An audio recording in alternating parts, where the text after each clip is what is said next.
Hi, my name is Dale Comstock.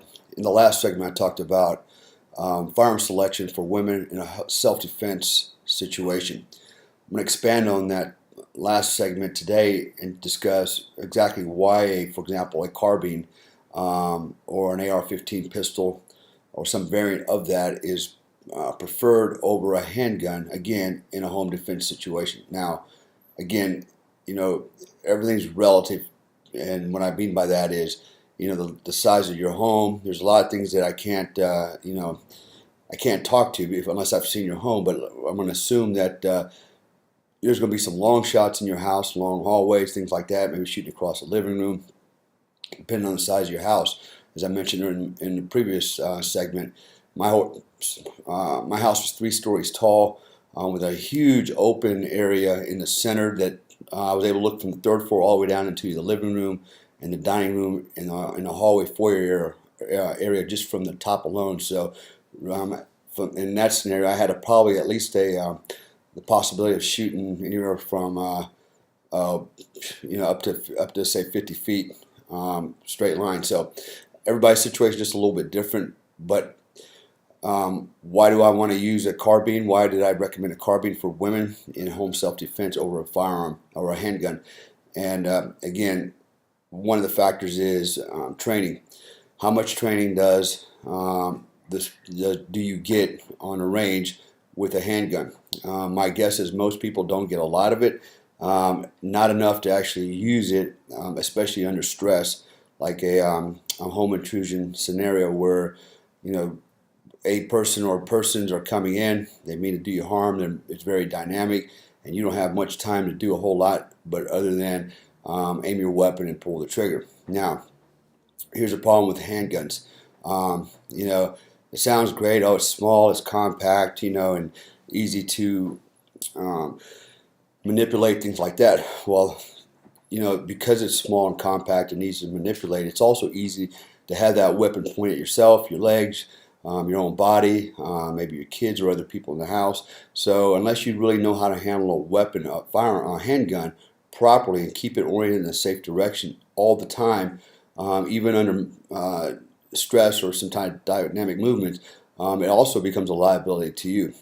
Second point to that is, in most combat shootings, and we're talking like, and I'm not talking about experienced shooters. When I say experienced shooters, I'm talking about guys that carry guns every day and shoot bad guys probably on a regular basis. The chances are that you do get in a shootout, and there's some statistics out there. I won't cite them here, but I do know of one where it was recorded that within a 15-foot radius, shootouts between good guys or cops and bad guys, on average about 45 rounds were fired, and maybe 2 or 3 rounds would actually hit a critical spot on the human body. So think about that for a second. The tendency is, without a lot of training, to squeeze that trigger or snatch that trigger and dip the muzzle or heel the gun and start slinging rounds everywhere rather than putting them right into your target. We just start, we tend to pull the trigger and just, and pray that bullet into the target. And it's obviously not very effective that way. The good thing about the rifle or the carbine, especially the shorter versions, the pistol versions, you can still mount it in your shoulder, as I mentioned in the last segment, with using aim points and lasers and gun lights, integrated gun lights. It's a lot easier just to put a laser or a dot or even the white light on the target and pull the trigger and hit your mark. So for me, the rifle is a lot easier to use, especially for the amateur shooter under stressful situations, combat situations, rather than a pistol. So a lot of issues with using a handgun. And the truth is, if you look at even the military forces, SWAT teams, when they go in, they don't go in with their pistols first. They go in with a gun, a rifle, a carbine, and then they use their sidearm as a backup. When they have to reload or they don't have time to reload, they have a malfunction, they can transition real quick. So I can tell you from all my years of shooting, which has been for a very long time,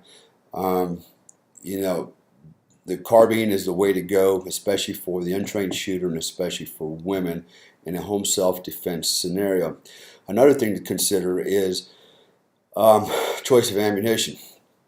Oftentimes that's overlooked. What type of ammunition.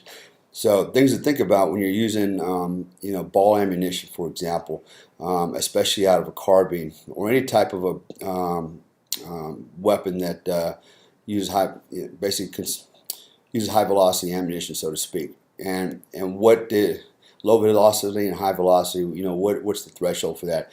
To give you an example, anything that shoots over 1,300 feet per second, you can pretty much consider that high velocity.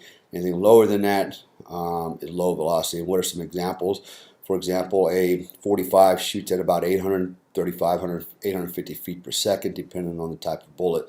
9mm, like a Glock, for example, will shoot a little over 1,300 feet per second. So the smaller bullet travels a lot faster. A shotgun is, again, around the 800-foot range. So it's a low velocity type projectile. The AR-15s, AK-47s, rifles like that, they're up there in the 2,600 feet per second range. So a very fast bullet. So what are some of the issues with that? Obviously, over penetration is a big factor. You shoot a target with a high velocity bullet and it goes through and through the body, comes out the other end. Where is it going to come to rest? Okay, is it going to stop in a wall? Is it going to go through drywall into the next room or several rooms before it slows down or again comes to rest in some type of an object, and hopefully not an innocent person like a family member.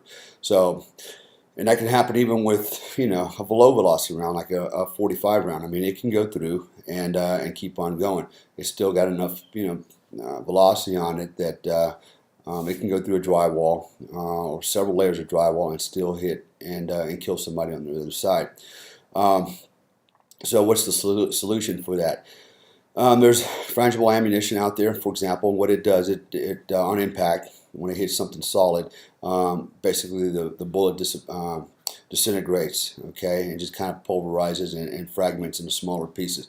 And so essentially, the bullet doesn't continue in mass to go through an object, and now it breaks up into smaller parts. It loses its mass and its velocity, its weight, and it'll stop on its own.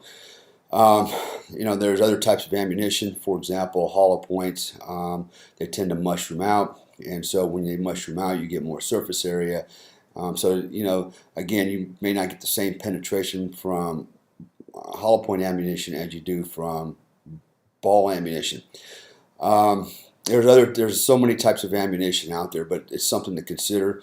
Frangible ammunition for home self-defense. Bear in mind, if you have an intruder that's hiding behind a solid object, for example, maybe for example, he's somehow placed himself behind a refrigerator or some other more solid structure that you have in the house, and you're taking shots at him, and that bullet's hitting the refrigerator, for example. It may not come through and go through the refrigerator and hit the intended target on their side. So you lose a little bit of your effectiveness as well with frangible ammunition. So it's kind of you have to consider everything in your self-defense plan. Look at your home, your construction.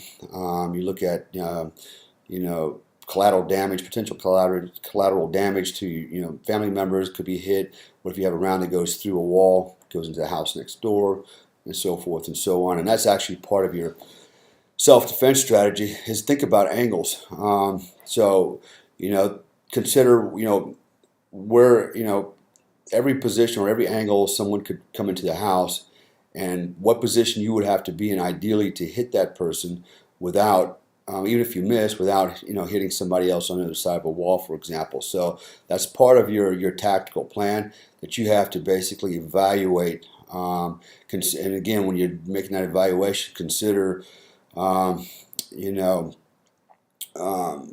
tactical advantage that you have by using the terrain in your home, for example.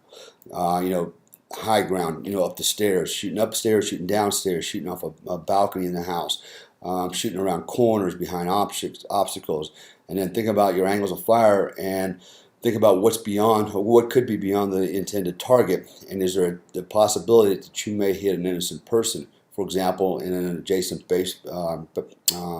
bedroom or something, right? Or maybe in the house next door, or maybe you sling a round out through the front, the front door of the house, and it goes across the street to a playground where there's kids always out there playing. So these are the things you have to think about in your strategy. And once you understand that, it's a lot easier to deploy your weapon and actually engage a bad guy in the home with a little bit more confidence that you don't have to worry so much about the unintended targets and unintended consequences.